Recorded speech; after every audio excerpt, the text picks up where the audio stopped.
Well, we don't do a lot of baseball books here on Hitting the Books. It's not because there aren't plenty out there and worthy of reading. It's just there are so many, it's hard to keep up with it. A member of the St. Louis Browns Historical Society, which still exists, sent me this book. It's called The St. Louis Browns, about a beloved American baseball team. Now, this is more of a picture book than it is a storybook.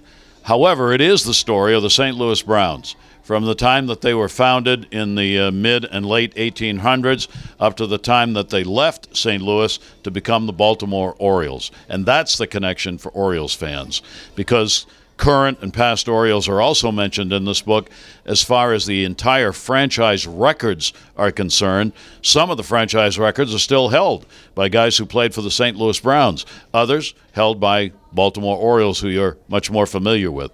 This book is just crammed with information about how the Browns came to be, about how the different owners treated the fans and the players, about who those different owners were, about how the club ended up having some very successful years, winning some pennants in St. Louis, how they ended up falling into competition with the St. Louis Cardinals, how the Cardinals took over the city, and how the Browns became the second-place team, and really one of the primary reasons why they moved and were sold and became the Baltimore Orioles.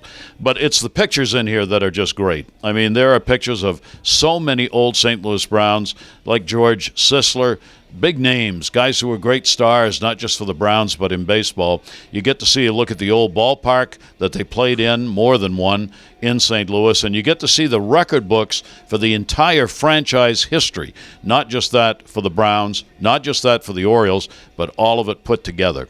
It's fun. I mean, this is just a nice book to have around. It's more of a table book. You can pick up and read any part of it at any time. But I really think you'd enjoy it. I think you got to go online to find it, though, because it was published by the St. Louis Browns Historical Society. But that's the book, St. Louis Browns, Story of a Beloved Team.